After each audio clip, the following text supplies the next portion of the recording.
Hello, আসসালামু আলাইকুম। আমাদের ময়না পাখিগুলোরে আমরা অ্যাডাপশনে দিয়ে দিব। তো অ্যাডাপশনে কিভাবে দিব? আমি বিড়াল কেনা বেচা পছন্দ করি না এবং কখনো করিও না, এটার সমর্থন করি না। যারা করে তারা তাদের বিষয়। তবে ইসলামে এটিকে হারাম বলা হয়েছে।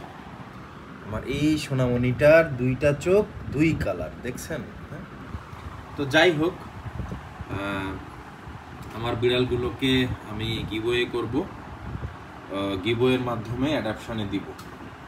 তো অনেকেই আমার পেজে মেসেজ করেন, 6 মাস আগে মেসেজ দিয়ে রেখেছেন, 1 বছর আগে মেসেজ দিয়ে রেখেছেন।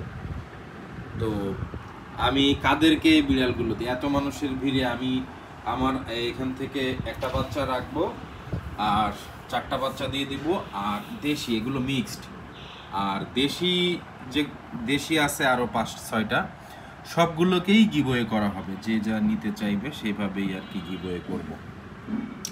তো গিভওয়ের নিয়মটা হচ্ছে যে আমার পেজে লাস্ট মানে আজকে থেকে 15 বা 20 দিন পেজে টপ লাইক, কমেন্ট এবং শেয়ারকারী, পোস্ট যারা শেয়ার করবে, শেয়ার করে আমাকে স্ক্রিনশট পাঠাবে, বা লাইক করতে হবে, কমেন্ট করতে হবে এবং শেয়ার করতে হবে।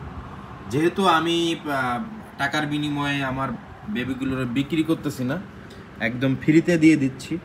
তো আমি তো তাদের খোঁজ রাখবো। ফ্রিতে দিলে আমার একটা দায়বদ্ধতা আছে যে আমি আমার এই বাচ্চাগুলোকে কাউরে দিচ্ছি, এই বাচ্চার যদি মানে কেউ যত্ন করে না রাখতে পারে, অবহেলা করে রাখে, তো এর দায়বদ্ধতা আল্লাহর কাছে হয়তো আমাকে দিতে হবে, এটা আমি মনে করি। তো আমার একটা দায়িত্ব আছে। তো ফ্রি যেহেতু দিচ্ছি, অনেকেই আগ্রহ করে নিয়ে পরে আর বিড়ালটা পালতে পারবে না, তখন সমস্যা। তো আমি এই গিভওয়ের মাধ্যমে আমি অ্যাকচুয়ালি মানে এই লাইক, কমেন্ট, শেয়ারের মাধ্যমে দেখতে চাই যে সেই বিড়াল, আমার বিড়ালটার জন্য সে কতটুকু স্যাক্রিফাইস করতে পারে বা কতটুকু পরিশ্রম করতে পারে। এটা আসলে বোঝার ট্রাই করার জন্যই আর কি আমার এই সিস্টেমটা চালু করা, যে লাইক, কমেন্ট, শেয়ার। কারণ বিড়াল পালবে, সে হচ্ছে কষ্ট করতে পারবে, কোনো কষ্ট ছাড়া একবারে যে জিনিস পাওয়া যায় সেই জিনিসটার মূল্য থাকে না।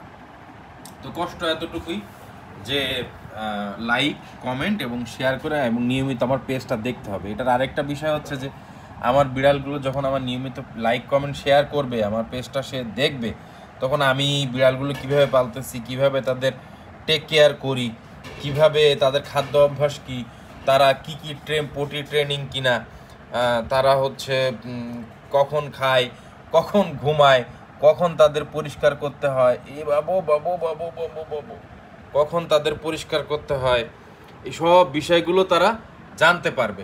তো পেজই যদি না দেখে তাহলে তারা জানবে কি করে? বিড়াল নিয়ে যত্ন, বিড়াল নিয়ে তো মেরে ফেলার জিনিস না, এটা যত্ন করার জিনিস, অনেক ভালোবাসার জিনিস। বিড়াল পাললে তখন বুঝতে পারবেন। এই জন্য আমি হচ্ছে আমার বিড়ালগুলোকে তাদেরকেই দিব যারা এই পরিশ্রমটুকু করতে পারবে। লাইক, কমেন্ট এবং শেয়ার করে আমাকে স্ক্রিনশট দিবে। 20 দিন পরে টপ লাইককারী, কমেন্টকারী বা শেয়ারকারীকে আমার হচ্ছে এই বিড়ালগুলো আমি হচ্ছে একটা মানে টপ 4জন, 5জন বা 10জনকে আমার 10টা বিড়াল আমি হচ্ছে দিয়ে দিব। তো আসসালামু আলাইকুম। যারা জানতে চেয়েছিলেন, আশা করি তারা উত্তর পেয়েছেন।